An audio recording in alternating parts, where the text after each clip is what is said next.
We are on the verge of one of the greatest stock market collapses in history. But don't worry, the price will go up. Also, gold is growing faster than Bitcoin, but Bitcoin is growing faster than gold. What am I talking about? Why am I talking in so much doublespeak? It's because everything is relative. Everything is priced in terms of everything else. Let's start by looking at this chart by a friend of mine, Joe Burnett, who is a great guy, one of my first early believers in working in the Bitcoin space. Big shout out to Joe. This is a chart he posted online recently. U.S. stock valuations hit a new all-time high. Well, of course they did, Luke. Of course it's an all-time high. But I'm not talking in terms of dollars. I'm talking about in terms of gold and in terms of valuation. If you're comparing the stock market in terms of gold or in terms of valuations, we are at near all-time highs. The only other 3 times we have been this comparably overpriced for the U.S. stock market were 1999, 1965, and 1929. Now, if you've been holding the stock market between over the last 100 to 150 years or so, you know that those 3 times were not necessarily boding well for the following decade or two of stocks. But why am I saying that the stock market's about to collapse and at the same time it's not about to collapse? Well, if you're measuring your stock market, your S&P 500 shares, in terms of Zimbabwean currency, well then we're about to have a raging bull market as number goes up. Guess what? If you're measuring the stock market in terms of Turkish lira, it's also going to go up. If you're measuring it in terms of the currencies of Mexico, of China, of Japan, of any country in the world, including the United States, the stock market has a lot further to go in this rally. And we're going to see valuations and prices continue to go up and up and up and up. Bullish forever, right? Problem is, these political currencies are not necessarily the best ways to view your success in retaining your purchasing power. It's obvious if you say that, hey, Zimbabwe or Bolivia or Venezuela or wherever, they had their currency devalue so much. Well, obviously, the American says, but you say, oh, yeah, but the stock is only going up because the dollar's going down. They stop functioning, right? They don't know what you're talking about, but the same thing is true here. So my point is, I think the stock market is going to go up in terms of dollars, but I think in terms of gold, it's going to go down. And in terms of Bitcoin, it's going to really go down. It's going to really collapse in the coming decade or so. And so I think what would be really interesting to see is most of the world's assets just be relatively flat in terms of the US dollar, and we see Bitcoin go up in terms of the US dollar. If stocks stay flat for the following decade and Bitcoin goes up by a factor of 10, you've seen a 90% collapse in the value of your stocks when pricing in terms of Bitcoin. So I think that by all metrics, not in terms of the dollar, not in terms of using a trading average or charts, but actually looking at the valuations of the stock market and looking at the valuation of the stock market when compared to gold, I think that no matter what your chart is, the stock market is relatively overvalued when compared to commodities. I think commodities in the next few decades are going to do really, really well. And of course, that takes us to our favorite commodity of all, Bitcoin. What is growing faster, Bitcoin or gold?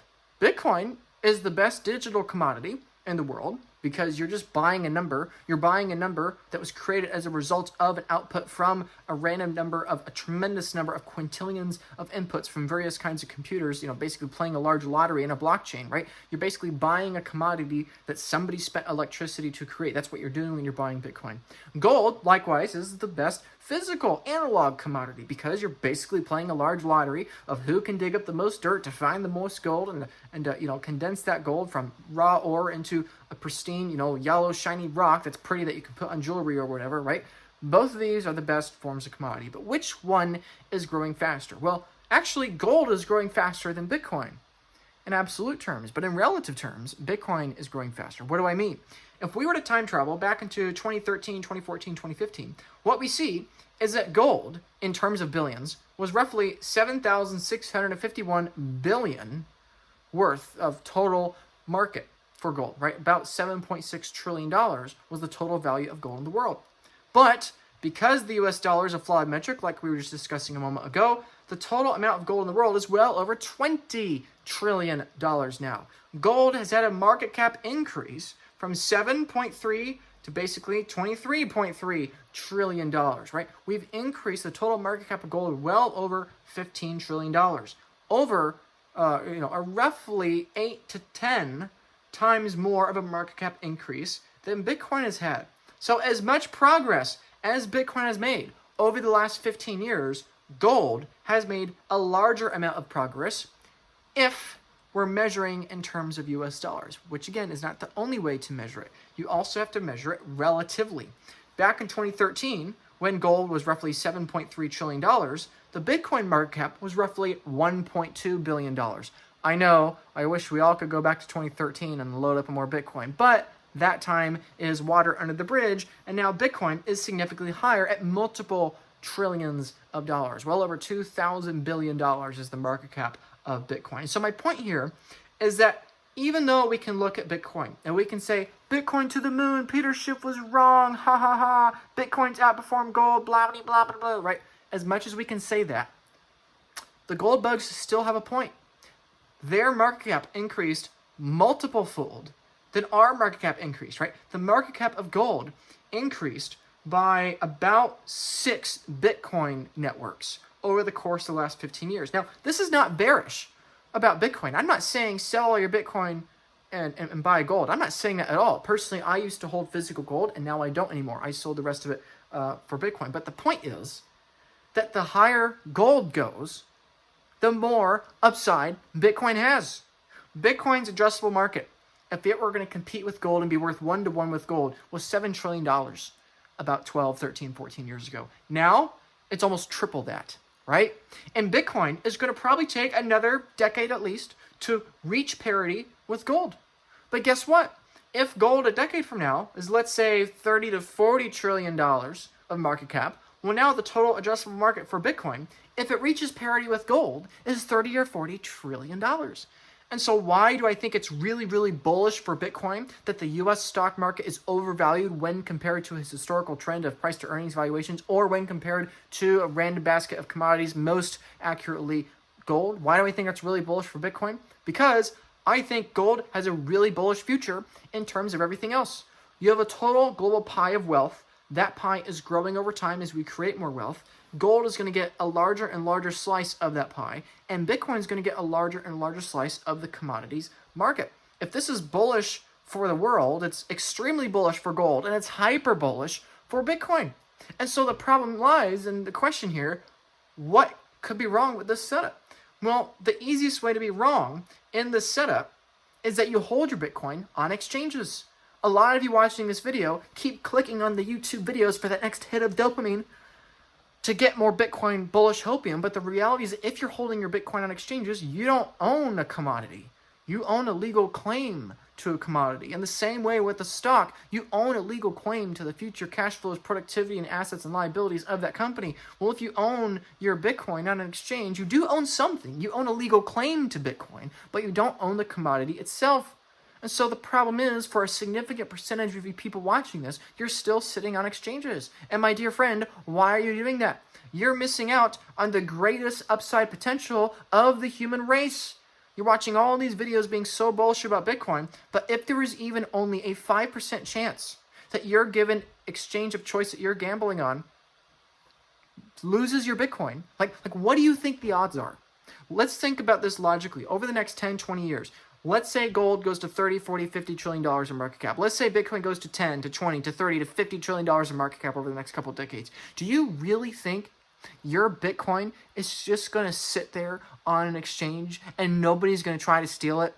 Do you realize how easy it is for people to have identity theft against you? Do you realize how easy it is for people to get a copy of your driver's license or your social security number or your email address or your email login? All those things. Do you realize how easy that is to do? This is why it's critical you take self-custody of your Bitcoin. If it's just sitting on the exchange, anybody that gets your login info can just steal your Bitcoin because they withdraw it because they're pretending they're you. And if you've had that happen, you know what I mean. Good luck getting it back. I've seen well over $10 to $15 million or so of Bitcoin stolen from Coinbase accounts alone over the course of the last roughly half year or so, right? This isn't including all the other kinds of theft I've seen from Bitcoin, people that do have it in self-custody. But the point is, if you're watching this video and you want the Bitcoin number go up bullish hopium and you're still sitting on exchanges, my friend, you are not helping yourself. You're distracting yourself from the thing you know you need to do that's within your control by fantasizing about number go up stuff that's outside of your control. You can't control what the stock market is going to do. You can't control what price to earnings ratios are going to do. You can't control if gold is going to grow or shrink against the stock market in relative terms. And you can't even control if Bitcoin's going to grow or shrink. I believe everything I've said in this video, that gold's going to grow in terms of stocks and that Bitcoin's going to grow in terms of gold. I believe these things, but the reality is that if you're watching this and you haven't yet taken self-custody, you don't actually believe these things. You're trying to convince yourself that you're bullish on Bitcoin, but you're actually not convinced. That's why you're watching these videos, because if you actually believed in what I was saying right now, you would have taken self-custody. Nobody in their right sane mind possibly believes that their Bitcoin has a possibility to grow in purchasing power by a factor of 100, and then they leave it on exchanges. What are you doing, my friend? You should never go to a Bitcoin conference. You should never go to a Bitcoin meetup if you still have a significant amount of Bitcoin on an exchange. I'm not saying that you shouldn't go because it's a matter of, oh, haha, you should feel inferior to me. I am saying it's a matter of security. It's insane that people go to Bitcoin conferences with more than a Bitcoin just sitting on an exchange that's accessible via their phone. Do you understand? You are quite literally the highest risk person there. It's not the person with the 100 Bitcoin in self-custody in a multi-jurisdiction or multi-sig vault, like the kind of very solution I advocate for personally. You are higher risk. Even if you have 100 times less Bitcoin, you're 1,000 times easier to steal from, and therefore you're 10 times more worth the risk for a malicious actor or for a criminal. All these things are not very likely. It is not likely that the United States does a 6102 order and they steal all the Bitcoin from exchanges. It's not very likely that somebody either via a physical threat of violence or via digital, trickery manages to get a hold of your Bitcoin if you're letting it sit on exchanges. None of those things are very likely, but all those things have a slight possibility. When you combine those slight possibilities together, you're probably looking at a very real 3, 5, 10, 20% chance that over the course of the next 5, 10, 15 years, your Bitcoin is going to be stolen. And that is exceedingly expensive. That is dangerous. Please, my friends, take self-custody of your Bitcoin. And if you haven't done so yet, you're being a hypocrite to yourself. I don't care if you dislike this video and unsubscribe to the channel, that's fine. There are plenty of other people that actually take this stuff seriously, that they can subscribe. I'll have plenty of work and everything will be fine. You'll just sit in your little corner waiting and twiddling your thumbs for your Bitcoin to be stolen. So I think I made my point plenty clear, but the point is, don't be sitting on exchanges holding a security claim to an underlying commodity. Subscribe to this channel, like this video, share it with others, and hold the underlying commodity itself. Why? Because commodities at large are dramatically, horribly underpriced. Do you understand that following 1929 was the Great Freaking Depression? Do you understand what happened in the 1960s and 70s as inflation ran hot and gold had a mega rally in the early after that, right? Do you understand that? Do you understand that the dot-com bust happened right after 1999? I don't think you understand how bearish the stock market is right now. And because the U.S. government can't allow the stock market to fall in terms of U.S. dollars because we are relying on capital gains tax and the pumped up valuations of these stocks, therefore the only thing that could possibly happen is we pump up the prices of these commodities. Pump gold up, pump Bitcoin up, pump land up, pump these things up, pump these commodities up, because we need to have more assets on our national balance sheet to justify the tremendous amounts of debt that we're taking on because of our declining demographics and our aging population. I don't think you understand how bearish this is for stocks, how bullish this is for gold, and how bullish this is for Bitcoin. Bitcoin is going to millions of dollars, tens of millions, eventually hundreds of millions of dollars a coin. You might have to wait a while for that last one, but it's going way higher. You are on the right side of this trade. We are a tiny little green fraction of a tiny little yellow fraction that is a fraction of the world. And all of those stars are aligning in our favor if we can manage to hold on for the coming decades. So stop gambling your once-in-a-generation trade because you're too cowardly, ignorant, or scared to take self-custody. I'm trying to scare you. I'm trying to make you feel paranoid because you should be feeling paranoid. If there are 50,000 people that follow me online, guess what? I bet at least 20,000 of them don't have any form of self-custody yet. And guess what? If you're one of those 20,000 people watching this video and you know you are that person, guess what? What do you think is going to happen if and when we actually get very real runs up? The more bullish you are in Bitcoin, On the shorter time horizon, you think those bullish things will happen for Bitcoin, the more concerned you should be. Because those other 19,999 people, all of those people, guess what? They haven't taken self-custody either because they also are scared. And when all those people realize that they are never going to be able to do it themselves because they can't get over the emotional hurdle to do it, they're going to need somebody to help. In some cases, that's going to be me. In many other cases, that's going to be other people, but you better front run those people. If you're buying Bitcoin, you are front running the reallocation of the stock market. If you are buying Bitcoin, you are front running the reallocation of the gold market. And if, only if, you have begun to withdraw your Bitcoin from exchanges, then you are front running the tidal wave of Bitcoin holders and investors that are yet to understand the significance of self-custody and why it's important to hold the underlying commodity and not a security of that commodity.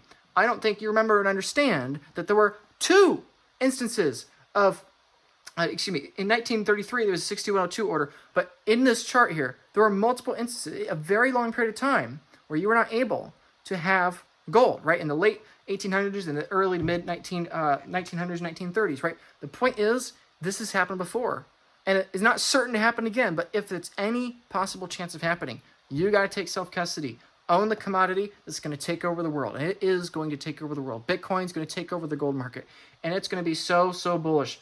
$1 million of Bitcoin is stupid cheap because $1 million of Bitcoin barely gets us in a striking range of meeting the market cap of gold. And the market cap of gold is going to grow tremendously. If it tripled over the course of roughly the last decade, why wouldn't it double again? A $5 million Bitcoin is not late, it's going to be early. That's going to be barely when stock market valuations are beginning to come down in terms of gold, because gold, in order to appreciate enough to make a significant dent in when compared to the stock market, it's going to have to go way higher, much more akin to the run of the 1970s, and not even this run of the last 10 years or so.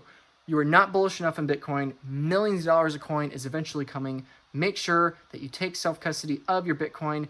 Don't risk your own personal safety, for goodness sakes. Just walking around, access to a significant amount of money. Nobody would go to a Bitcoin meetup with 30 grand of Bitcoin, with 30 grand of cash or diamonds or gold in your pocket, but yet you're walking around with access to your Coinbase app on your phone with 30 grand of Bitcoin sitting there. Like, what are you doing? Please reduce the personal risk to yourself and your family. Gosh, especially if you have a spouse and kids. I don't think they understand the kind of risk that you're putting them in. And frankly, I don't think a lot of people on exchanges understand the risk they're putting their family in. So, anyone with a $5 wrench attack, the biggest risk are the people on exchanges. I made my point. Thank you for watching this video. Please like and subscribe. If you enjoy watching more content like this, just tell me in the comments below what you did, what you do not like about this video. Let's get this message out to as many people as possible so that more and more people are dumping their highly overvalued securities and paper, and instead they're buying hard, sound forms of money, so that hopefully we can have a brighter future where more and more people are living longer, more prosperous lives because we're in a sound money standard and not a Fugazi political currency death token system. Thank you for your time. Please subscribe, and I will see you in the next video. Bye.